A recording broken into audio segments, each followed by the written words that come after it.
talking. Right.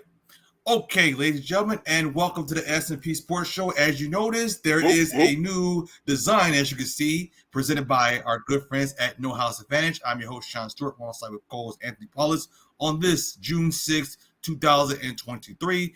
And of course, the biggest news of all is the PGA Tour and the LIV Golf have merged to an agreement.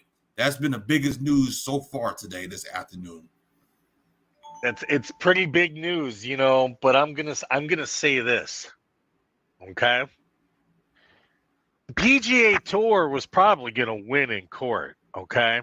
Because all these the lawyers are the ones who won, okay? And maybe future golfers in terms of financial benefit and the 11 golfers or whatever that joined the LIV, okay?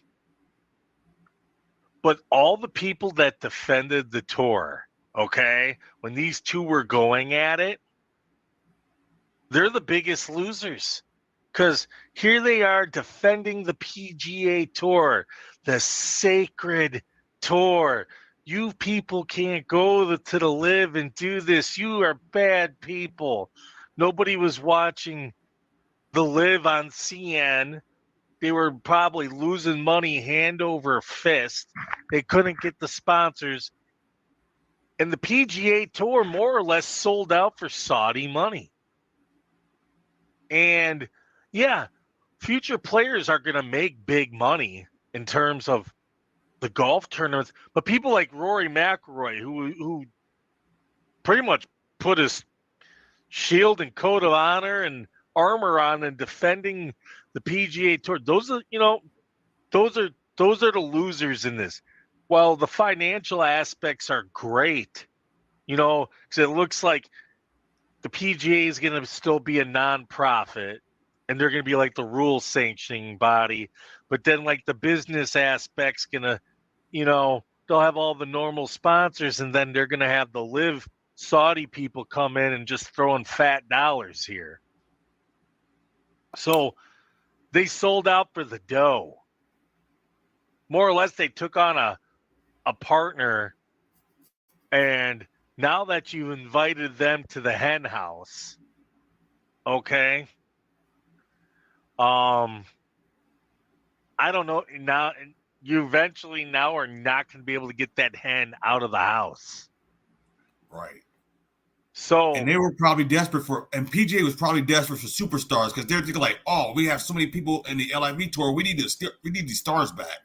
Well, they probably, it was more the money because the Saudis got the dough.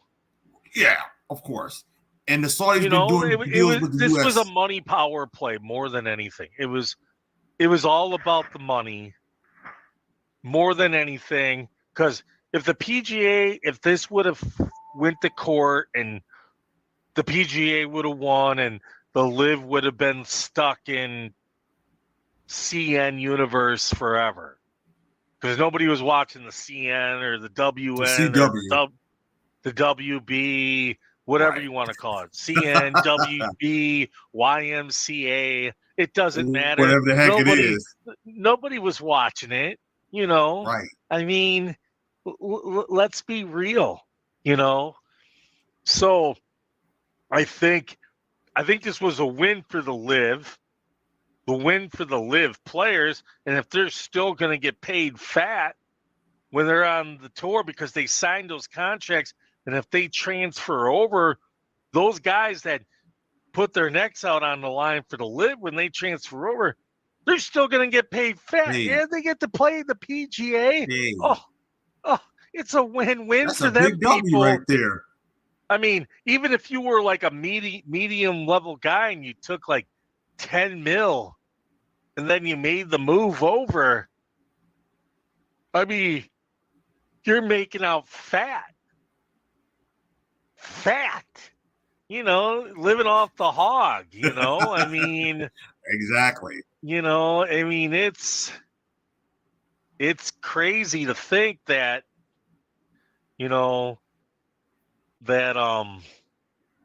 that's going to end up happening.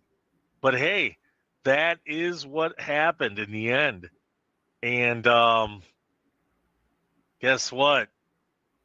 I guess the rich are going to eat richer here and eat merrier. Exactly. So to each their own, I guess, right? Exactly.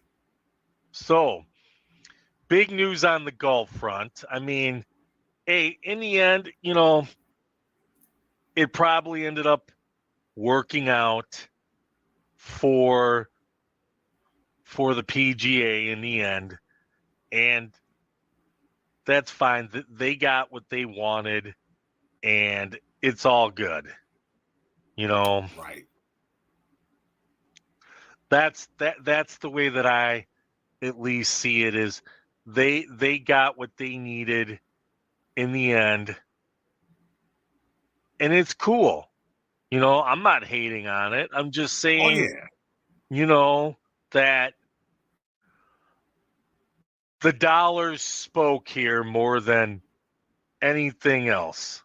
By far, the dollars won, and that's that. And Exactly. it is what it is, and money's gonna win. The golden goose,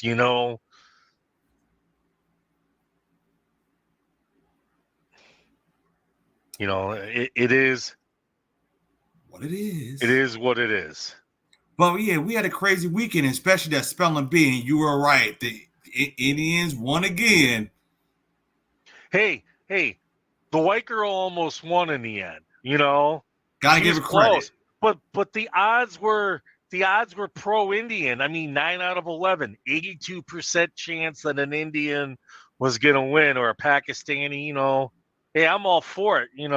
That's straight up domination. That's a dynasty. It's an ethnic dynasty in sports. I mean, it's like World Cup. The French won the World Cup in 18, made the finals in 22.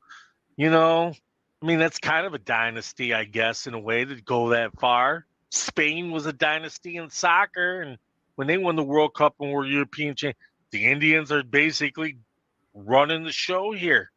Right. And it comes to spelling. More power to them. And you know what? It's not cheap to probably go out and study for the B and have coaches or whatever they got, and Kumar, and those kind of things. I mean, and what those families go through, in terms of spending the money that they do. So I mean, it's cool. I mean, the families deserve it, and Right. they got what they wanted out of it, and Exactly. whether it's scholarships or whatever it is, or whatever it is that they get out of it in the end, they got what they needed, and it's all good. And that's a hell of an accomplishment to do. What those families are doing. I just think it's the Indian domination is real, and I think it's going to continue for a long time being here. I don't see the domination ending anytime soon. Kind of like chess, where U.S. at one time used to dominate, but now the Europeans dominate chess, for example. Yeah, well, since Bobby Fischer, the Russians kind of have dominated it more or less for like 100 years. Then Bobby Fischer kind of slipped in, did his thing. Then he disappeared, and then the Russians went right back to it, And then until recently, the last 5 years, maybe, the other European people, countries, stuff like that have kind of been running the chess thing, and the Americans, I don't think are going to be in the chess world, anytime soon. That's sad, but it should be. But they tried. So, game one of the NBA Finals and the Stanley Cup, which was on the Saturday. Yeah, well, the Knights are just playing some fantastic hockey, and crowd looked like it was energetic. Let me say this about Florida. Sure. They're an 8 seed, and you know what? It's been a miracle run for the Panthers. But the buck stops here. The Panthers are just going to, they're going to go into Florida, and I think the Panthers are going to throw everything they can at them in game 3, okay? If they can't win game 3, then it's over because they'd be down 3-0. But the point is this: they are going to have to throw everything in the kitchen sink to get a win, to get this to 2-1, to get that momentum back. Because if you go down 3-0, it's over. They know how it is because they swept teams previously, and they got through Boston, who was the best team in the whole league during the regular season. But this is different. Vegas is just a way more physical team. And you got to remember, this is a team that was built through expansion. And the expansion rules for the NHL are way more favorable than they are the NFL, or the NBA. Look how long it took, like the Timberwolves and the Hornets and, the Heat and, yeah, to be decent, to be decent. Look at the Cleveland Browns when they got their expansion team. Okay, because when the Jaguars and the Panthers, became expansion teams, they were relatively good pretty quick, and they both made their respective conference championship games in like their second year. And the NFL was like, and these other teams are like, whoa. Like, this is some crap. And, we're going to tighten up this process. Okay? So when the Browns got their expansion team after they flew the nest to Baltimore, right? What ended up happening was they changed the whole thing. So when the Browns did their expansion thing, it wasn't as nice to them in terms of how many players they could take from each team, that the leagues in the team could keep more players, right? So it left the Browns like taking mediocre guys or, lower paying guys, and they couldn't build a championship caliber team. And well, it's the Browns, whether it's Art Modell or the Haslam curse, it doesn't really matter. The Browns are the Browns, and they're going to continue to be the Browns. It doesn't matter. Okay. I hate to say this to you, but that's who they are. There's some bad voodoo with the Browns. By the way, that stadium location for the Browns is trash. Anyways, it's a trash location. Besides being in Cleveland, the location over by the lake and everything, and then it's just garbage. I don't want to say garbage. That's a strong word. But then again, you know what? I've said strong things here and have strong opinions about Doc Rivers. But they're not the only team that has the curse, though. Look at Tennessee, aka Houston Oilers. They're big cursed. Well, they did make a Super Bowl. They maybe didn't win it, but they went to a Super Bowl. Okay, and they had the Music City Miracle. Musical. You want to know what the Browns had? I'm going to tell you what the Browns had. The Browns were pre-Art Modell. Okay. Were a great franchise. You got to remember, they were like champions in the AAFL and in the NFL. Well, You know, when Jim Brown was there, you know, and Otto Graham, you know, in the 50s they were like and legit. 60s, they were beating everybody down. I mean, they won the National Football League championship in 65, and then Jim Brown's like, I'm retiring. So basically, I guess in a way, you could call it a Jim Brown curse because they really haven't done much since. I mean, you got to think about this for Cleveland, okay? Okay.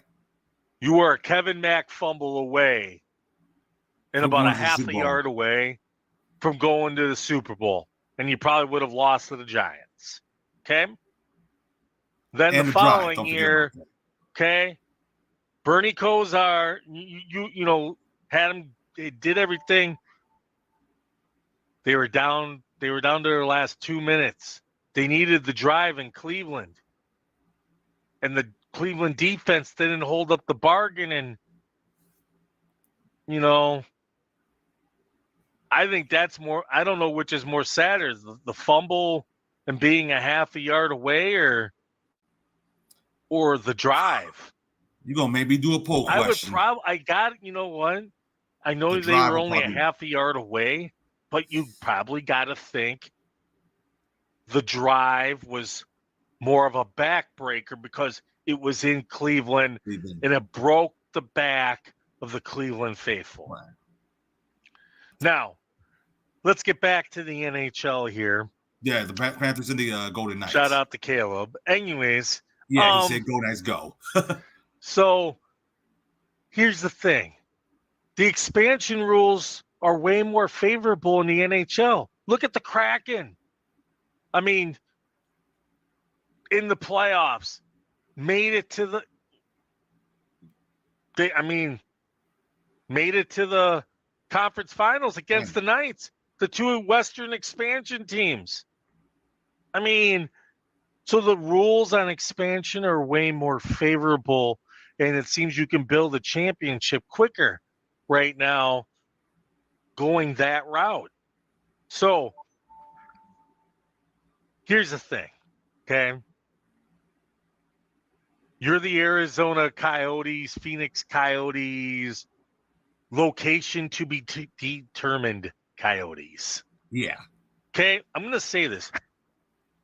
What the hell are you doing trying to make hockey work in Arizona? It's not working.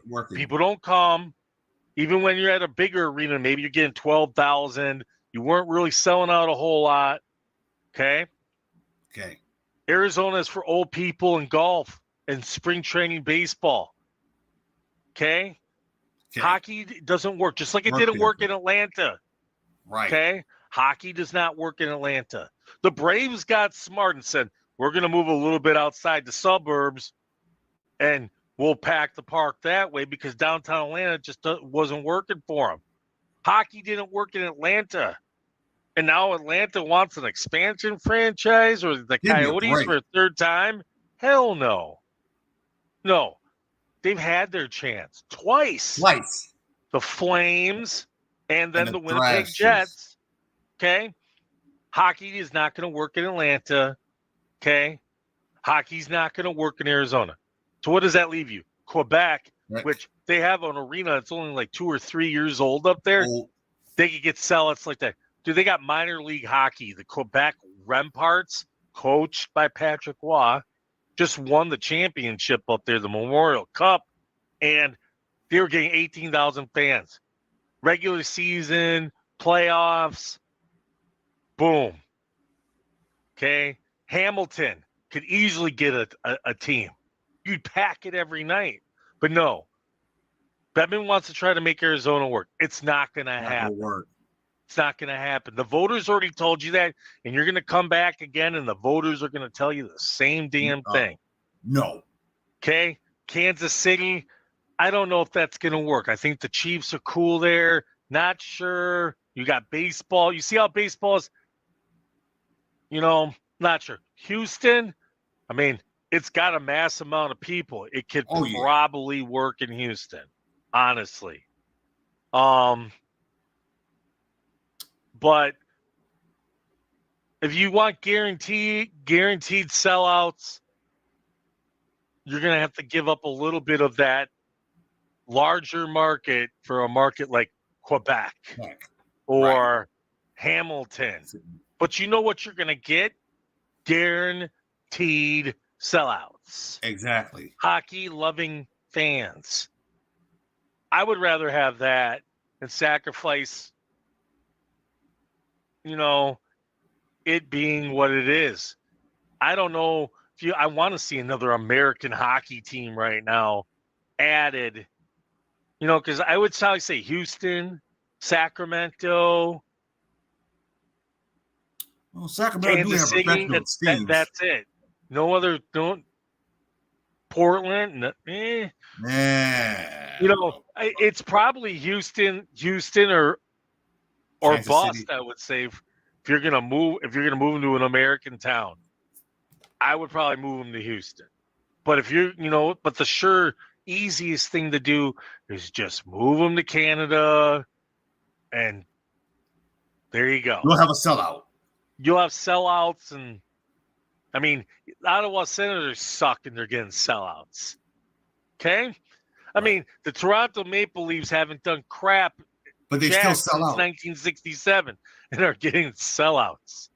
Whether it was at the Maple Leaf Garden or at their new facility. And plus, they're the original 6. Let's not forget about that. Yeah, they are, but I'm just saying that franchise hasn't done a damn thing other than one Eastern Conference Finals, essentially, in the 90s in 55 years, 57 years, 56. It's been a long time. Now, let's get to the NBA because we got the NBA Finals. It's at 1-1. Okay? Miami with their first win before my son was born in Denver. I think it was like 2006 was their last win 2006 in Denver. So now you got these games in Miami. And the thing is this, Denver had game 2. Oh, yeah, they blew that. Going. And then they just played like crap for about a 15-minute stretch in the second half. And, then they tried to make a furious comeback and lost by 3. No, I said that this series was going to go 6. Yes, you did. And I still think it's going to go 6. I think it's going to go 6. I think Denver's going to get 2, probably like one of these next 2 games. Then they'll get game 5 and they'll close them out in 6. That's, I don't know what the weekend with the TV schedule is, but so let's see here. So 3 is going to happen tonight? 3 is tomorrow. 3 is tomorrow. Then, so we got Wednesday, Friday, Sunday. Yeah, Tuesday night. Tuesday night seems righteous for a closeout. Right. And I actually got the ratings for game 2. Probably wasn't all that good, I'm going to imagine. Yes, it averaged a 6.0 rating and 11.91 million, which is down 3% in the ratings and flat in viewership compared to the Celtics Warriors last year. Well, I'd like to know how it compared to the Bucks and the Suns. That's, I think, about as low as you could go in terms of market. Pretty bad. I mean, I think that one probably had the lowest ratings of any series. The Bucks and Suns in game 2 averaged 9.59. It's probably the lowest. And the Heat Lakers was 6.78 on 2020. Which is that higher or lower? That was lower. Oh, that's because of the bubble. I don't count the bubble. Right. Nobody counts the bubble. It's like that. Right. The bubble nobody title really didn't is watch like, it. The bubble title in the NBA is like worthless. Is like going to the claw machine and spending a bunch of money and then winning that one rinky-dink toy. And then that's what I equate the bubble title to. And then it said go ahead. So, I mean, if the Suns can, I mean, if the Nuggets can just stay within their realm and play like they were for the first 6 quarters of this series, they should win the series. But I mean, if they start letting the Heat start hitting threes left and right, which they did, then they did that consistently. Then it becomes a much tougher series. And I think that's the thing Denver's got to think about is you can't let Duncan Robinson shoot. You got to defend him.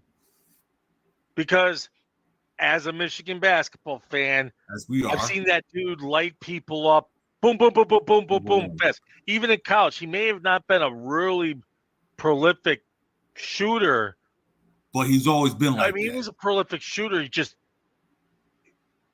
when Michigan was just so good that they didn't need all those. But if you needed Duncan to go and shoot, like he would do it. He, in the right situation, he was shooting 6-7 threes a game, even in college, and he'd have a couple of those games where.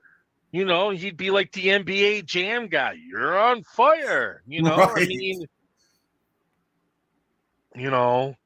I mean, it gets crazy like that, but it is what it is. Oh, and I was saying about the Pistons Spurs was like a 10.66 in 2005, and then 2003, the Nets and the Spurs was like 8.06, and game 1 was like the least watched since 2007. So man, that's just crazy. Just crazy. I mean, I just think that the Nuggets should handle them, but if the Heat's hitting from the outside, then it opens things up for Bam and Butler and everything else. But if you ain't hitting, that's where Miami's got to be able to hit if they want to win. Right. I mean, and I think the telling game of this series is going to be game 4. Okay. Game 4. Whoever wins game 3, cool. Right. But game 4 probably game 4 is going to be that game where it's going to dictate the series, I think. Because if whoever's leading the series, if they win that game, then it's 3-1. Then you got all the momentum. But if you're down 3-1, then you got to come back. Now, Miami was up 3-0 against Denver and then slipped games away, and I don't think like Miami is the type of team that can be down 3-0 or 3-1 and come back like the Celtics, kind of almost did, and win 3. I don't see that. And I don't see that in Denver either if they were somehow to be down 3-1. But if you're 2-2, then it's a series. I mean, you can officially call this a series because a visiting team won. And that's when I say it's when you call it a series is if the home team wins the first 2 and then they go back to the other team's place and then that team wins their 2, then they're tied up at 2. Then it's just home teams with home team advantage. But when you steal a game on somebody's court, that's when it becomes a series. And it's been done. So it's a series now. So we have to look at it as it being a series. And that's where we're at. So we'll see what happens. Still sticking by my prediction. Knights in 5, as I said. Right. Knights in 5, Nuggets in 6. And Jokic will probably win MVP. Probably. Now, let's talk a little baseball today because the number one prospect in baseball was brought up today to the show by the Cincinnati Reds, Ellie De La Cruz. You're like, who? Who the hell is Ellie De La Cruz? Exactly. Well, let me go ahead and tell you. Sure. Ellie De La Cruz is going to rake. He's got the fastest bat speed on ball hit tracked since they've been tracking it. 117.4 mile per hour. In fact, this season alone, he's done it like 5 times. Aaron Judge and Giancarlo Stanton combined have done it twice. This kid can hit for power. He's a shortstop. This kid was hitting over 300 in a short time in AAA. He had like 15 homers. He was hitting like 450-foot bombs. This kid can mash. He's fast. He's 5'2". This kid could be like on a Trout level, on a Aaron Judge level. This kid can just, the bat speed is just ridiculous. I mean, he's going to have to watch himself in terms of the strike zone because, the plate discipline's going to have to, it'll come a little more. But the talent is immense with this kid. Immense. And let me say this about the Reds. The Reds suck right now, but let me say this. They've got a lot of talent about to come up into the pipeline. They got this kid, and then they have Edwin and Carcione's kid, Christian and Carcione Strand. He played baseball at Oklahoma. He had like 15 homers in a season at Oklahoma, and then he played on the same minor league team that Ellie De La Cruz did. They were hitting like next to each other. They were both hitting like 340 or something with like 15 bombs, hitting monsters out the park.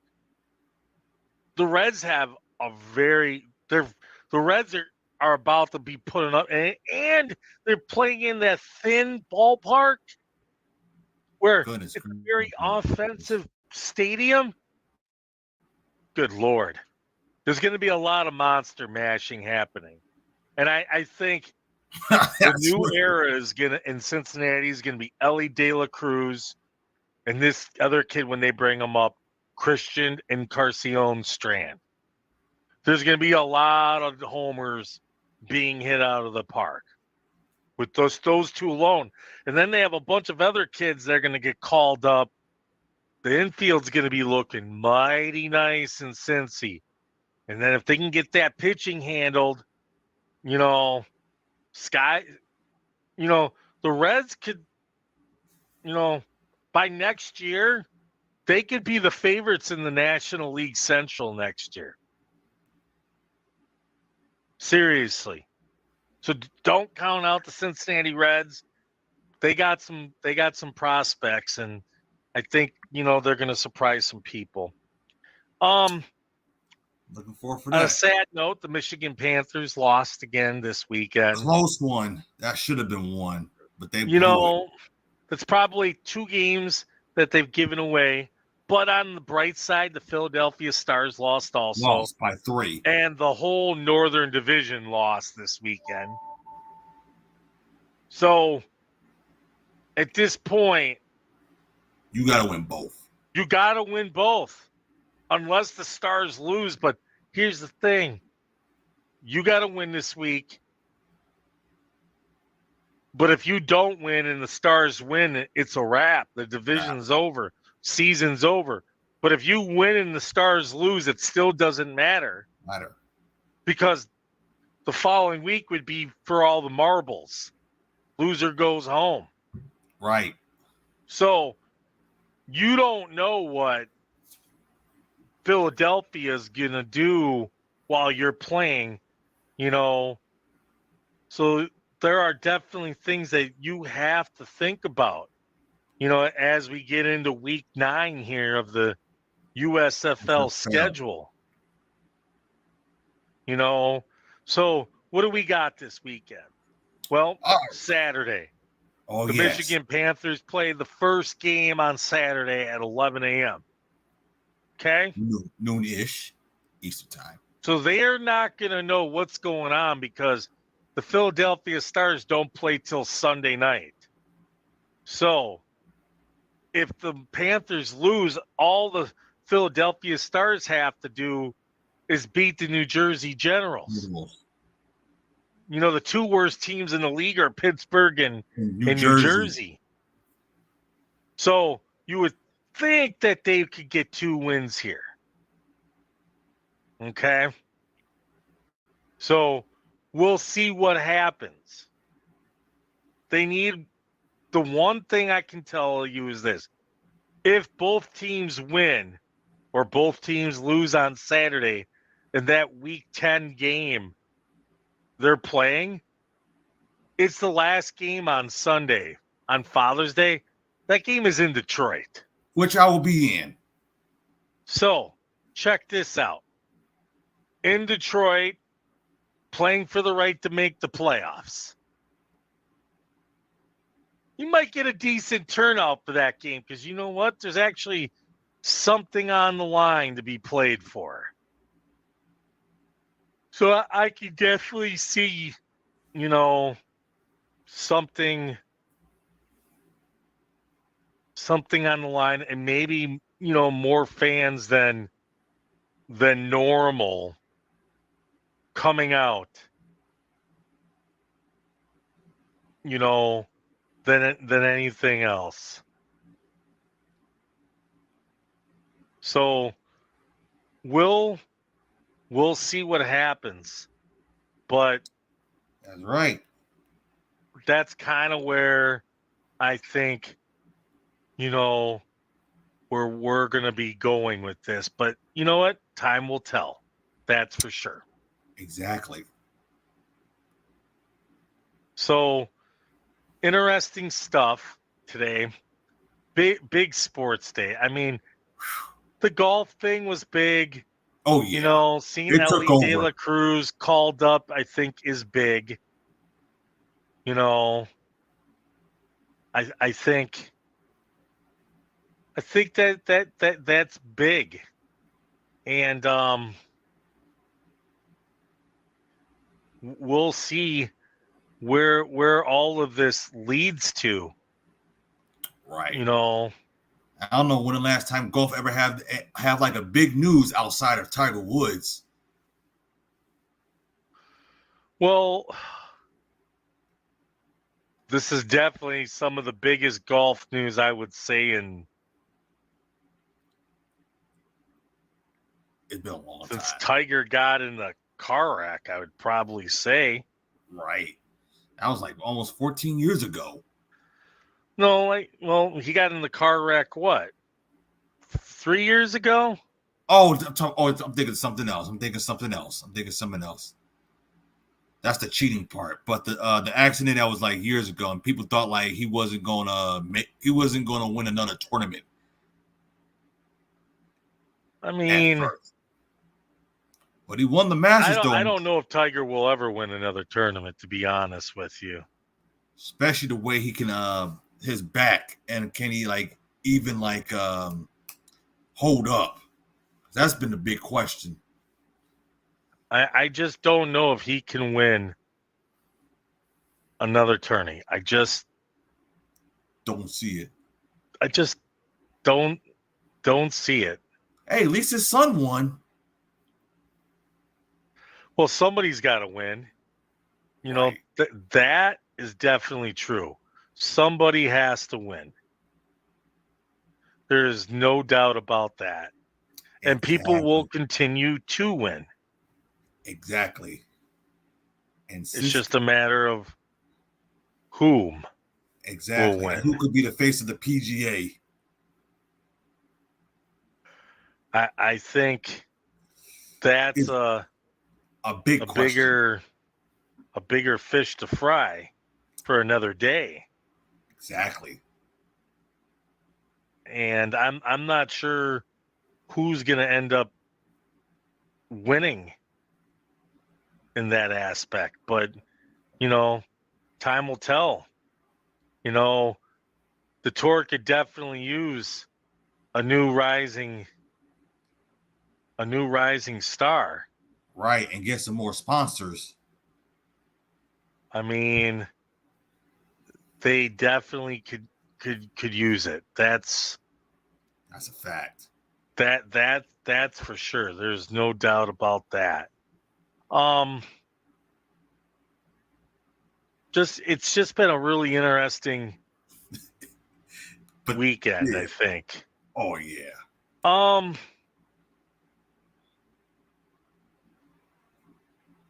Breaking news here. Oh, really? Breaking news? It looks like Jacob deGrom is having a surgery on a torn UCL.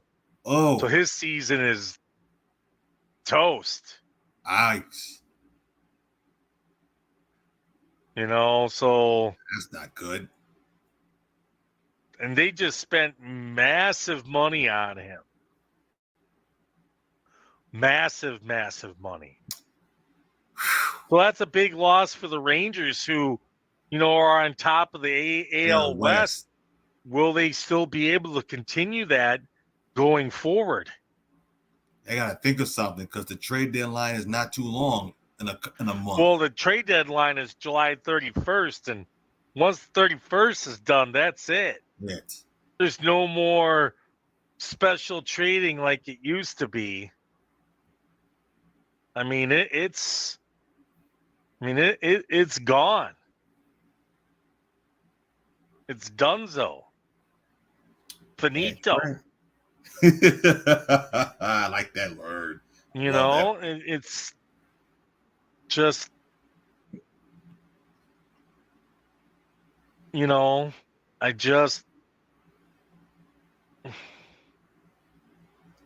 just don't know. Yeah, exactly. You just do not know. Because, matter of fact, the Rangers do play St. Louis at 8:05 Eastern Standard Time. I'm just looking at my player props.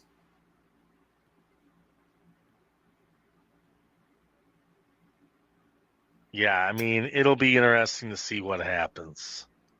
Correct. But that's a huge blow. That's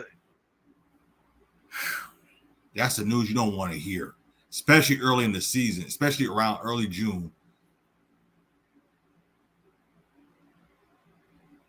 Yeah, it's not too good. That's not a good look for especially in the tough American League West. That it's a tough one. That's for sure. That's a rough.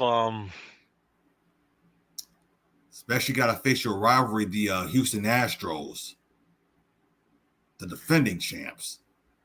The defending champs, not just any champ. The defending champs. But we'll see what happens, and I'm sure the Rangers will figure it out. I am sure that they will. Right. Because that's what they do. They're the Rangers for a reason, folks. Almost won the World Series. Well, once upon a time. Right. When they lost to the Cardinals in 7. Yeah, that was like Ron Washington. I don't know if he was on the coke still, but I mean, we'll see. I mean, how this is going to affect them, I don't know. No. Right. Time will tell when the season progresses. I think the biggest thing is will they be able to overcome it? I think that's just the big question, the big, the mountaintop. Exactly. I think will that be able to And how will they? I don't know. I don't know if this was the straw that broke the camel's back, or is this team gonna be able to overcome it?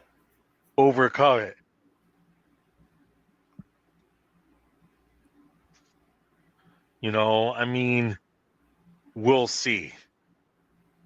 Right. Okay.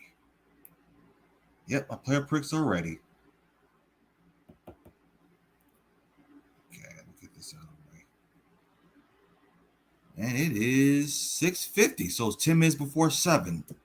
Man, it's been going real fast, I gotta say.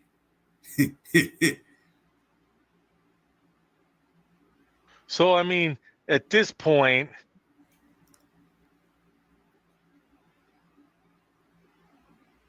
and right now the Tigers are playing. They are playing the Phillies. That's the second game. So, I mean, at this point, I think this is where we're at, baseball-wise. Tigers, they got to step it up. They got to step it up a little bit. They probably won't. The 26 and 30, that weekend series in Chicago, it was heartbreaking. Bad. My goodness. Heartbreaking. They got swept by a bad team. But the way that they lost all those games was sad. Rookie comes in, pitches his butt off, they blow it late.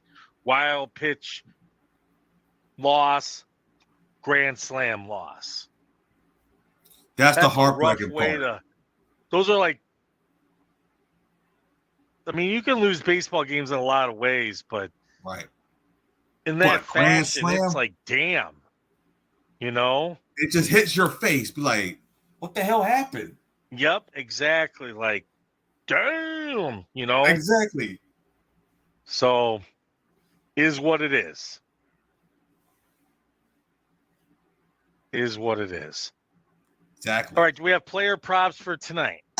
Yes, we do. And ladies and gentlemen, use promo code S4A to get an instant match deposit up to $100. So if you put 100, you get 100. If you put 50, you get 50. If you put 25, you get 25. Vice versa. Okay, so the first one we have is San Francisco and Colorado. That is an 8:40 game, and they have them 2.5 runs allowed in the first 3 innings. Is this game being played in San Francisco or San Diego? No, it's in Colorado. San Francisco and Colorado. I'll take the over. All right. The designated hitter, Shawn Anthony, the designated hitter for the Angels, with 1.5 total bases. And he's playing against. He's not pitching, sure. Right, and they're playing, and the game is at home, so they're playing the Cubs. Sure, why not? Okay. The next one is, as I'm looking to it, his name is Dancy Swanson with, as I'm looking to it, they got him as 0.5 singles. Why not? And then the Chicago Cubs and the Angels pitchers, 5.5 runs allowed in the first 5 innings.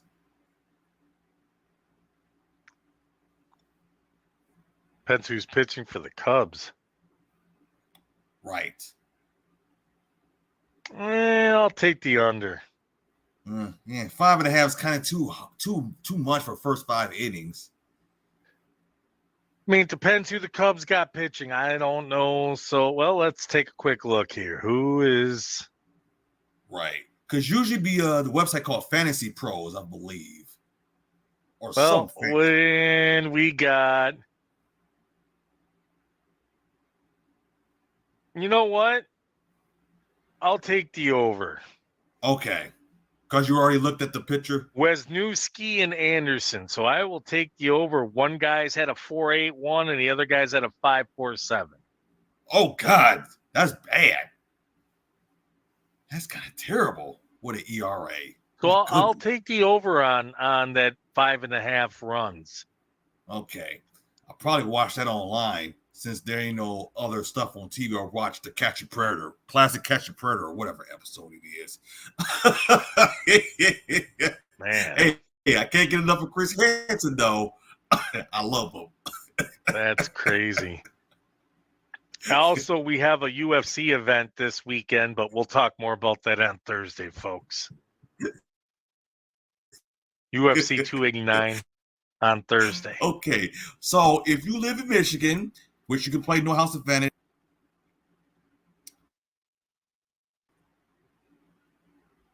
No, what were you saying? Oh, UFC 289 on is this weekend. Oh, I was saying the right. That's this Thursday. So if you live in Michigan playing no house advantage, the number for the Michigan Gaming Hotline is 1-800-270-7117. In Wisconsin, it is 1-800-499966. So please gamble responsibly. Please do that. So we don't want nobody losing their money. This weekend we have we have a junior welterweight title fight on ESPN. Josh Taylor, Teofimo Lopez. Been waiting for this one for a while, folks. And then there's a Breeders' Cup, isn't it? It's a Breeders' Cup this Saturday. No, Breeders' Cup. I mean, it's a horse race this Saturday. Yes, the Belmont. Belmont, excuse me. Yes, I'm thinking like, because I'm getting cool, and that horse, and that will be on Fox because it used to be on NBC, and this is Fox versus horse racing, if I'm not mistaken. Yeah, I mean, the luster's off because there's going to be no Triple Crown winner. So the luster's a little bit off on this one. Yeah, that's the sad part. I'm pretty sure Fox is not excited about that part. Well, of course not. You know, we all want to see the Triple Crown winners and everything else. So we'll see what happens. And a couple of weeks, Fox should do the PBC because usually around the summertime they usually do the PBC fights. I'm seeing more. Well, let's look here. Well, we have boxing this weekend on ESPN. Right, Top Rank. Yep. And then let's see here. July is normally like Fox PBC time, but yeah. So far, no major fights announced for PBC that I'm looking at here on the boxing schedule. Wow, that's weird. Yeah, a lot of DAZN, ESPN, not seeing Showtime. Yeah, not really seeing much on the PBC side of things. That is really weird because most of the fights right now is on Showtime. I mean,